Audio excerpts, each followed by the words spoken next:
ಆತ್ಮೀಯರೇ, ಈ ಫೋಟೋದಲ್ಲಿ ಕಾಣ್ತಾ ಇರ್ತಕ್ಕಂಥ ಯುವತಿ ತೇಜ ರಾಮಕೃಷ್ಣ ಭಟ್, ವಯಸ್ಸು 27, ಯಲ್ಲಾಪುರ ತಾಲೂಕಿನ ಚಂದುಗುಳಿ ಗ್ರಾಮ ಪಂಚಾಯತ್ ವ್ಯಾಪ್ತಿಯ ಉಪ್ಲೇಶ್ವರ ಸಮೀಪದ ದೇಸಾಯಿ ಮನೆ ಕೊಡ್ಲು ಇವರು ವಾಸ. ಎಂ.ಕಾಂ ವಿದ್ಯಾರ್ಹತೆ ಆಗಿದೆ.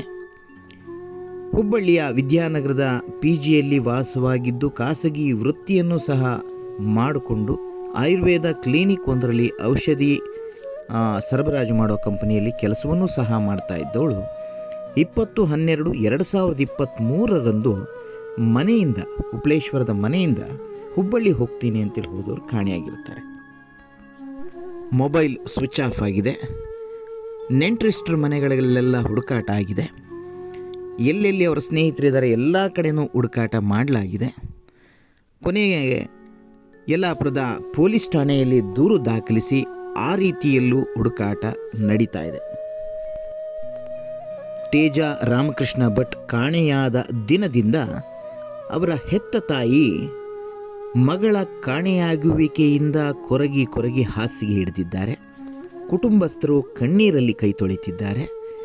ಕನಿಷ್ಠ ಎಲ್ಲೇ ಇದ್ದರೂ ಮುಖತಃ ಭೇಟಿಗೆ ಕಷ್ಟವಾದರೂ ಮೊಬೈಲ್ ಮೂಲಕವಾದರೂ ಕುಟುಂಬದವರನ್ನು ಅಥವಾ ಪೊಲೀಸ್ ಠಾಣೆಯನ್ನು ಸಂಪರ್ಕಿಸಬೇಕಾಗಿರೋದು ಮಗಳ ಕರ್ತವ್ಯ ಆಗಿದೆ.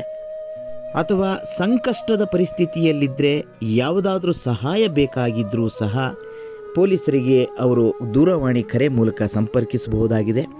ಅಥವಾ ಈ ಚೆಹರೆಯ ಯುವತಿಯನ್ನು ಸಾರ್ವಜನಿಕರು ಎಲ್ಲಾದರೂ ಕಂಡ್ರೆ ದಯಮಾಡಿ ಯಲ್ಲಾಪುರ ಪೊಲೀಸರ ದೂರವಾಣಿ ಸಂಖ್ಯೆಯನ್ನು ಸಹ ಸ್ಕ್ರೀನ್ ಮೇಲೆ ನೀಡಲಾಗಿದೆ. ದಯಮಾಡಿ ಕಾಣೆಯಾಗಿರುವ ಕುಮಾರಿ ತೇಜ ರಾಮಕೃಷ್ಣ ಭಟ್ ಅವರನ್ನು ಹುಡುಕಿ ಕೊಡುವ ಕಾರ್ಯದಲ್ಲಿ ಸಾರ್ವಜನಿಕರು ಸಹಕರಿಸಬೇಕು. ವಿಶೇಷವಾಗಿ ಅವರ ಹೆತ್ತ ತಾಯಿ ಹಾಸಿಗೆ ಹಿಡಿದಿದ್ದಾರೆ. ಕುಮಾರಿ ತೇಜ ಅವರೇ, ತಾವು ಎಲ್ಲೇ ಇದ್ದರೂ ಹೇಗೆ ಇದ್ದರೂ ದಯಮಾಡಿ ನಿಮ್ಮ ತಾಯಿಯವರ ಆರೋಗ್ಯದ ಸಲುವಾಗಿ ಆದರೂ ನೀವು ದೂರವಾಣಿ ಮೂಲಕ ಕರೆ ಮಾಡಬೇಕು ಹಾಗೂ ತಮ್ಮ ಇರುವಿಕೆಯನ್ನು ಗುರುತುಪಡಿಸಬೇಕಾಗಿದೆ. ದಯಮಾಡಿ ಚಿತ್ರದಲ್ಲಿರುವ ಯುವತಿ ಎಲ್ಲಾದರೂ ಕಂಡುಬಂದರೆ ಸಾರ್ವಜನಿಕರು ಅವರ ಹೆತ್ತ ತಾಯಿಯ ಆರೋಗ್ಯದ ಸಲುವಾಗಿ ಆದರೂ ಯಲ್ಲಾಪುರ ಪೊಲೀಸರನ್ನು ಸಂಪರ್ಕಿಸಿ ಮಾಹಿತಿ ನೀಡಬೇಕಾಗಿ ತಮ್ಮಲ್ಲಿ ಸವಿನಯವಾಗಿ ಪ್ರಾರ್ಥಿಸುತ್ತೇವೆ. ಧನ್ಯವಾದಗಳು.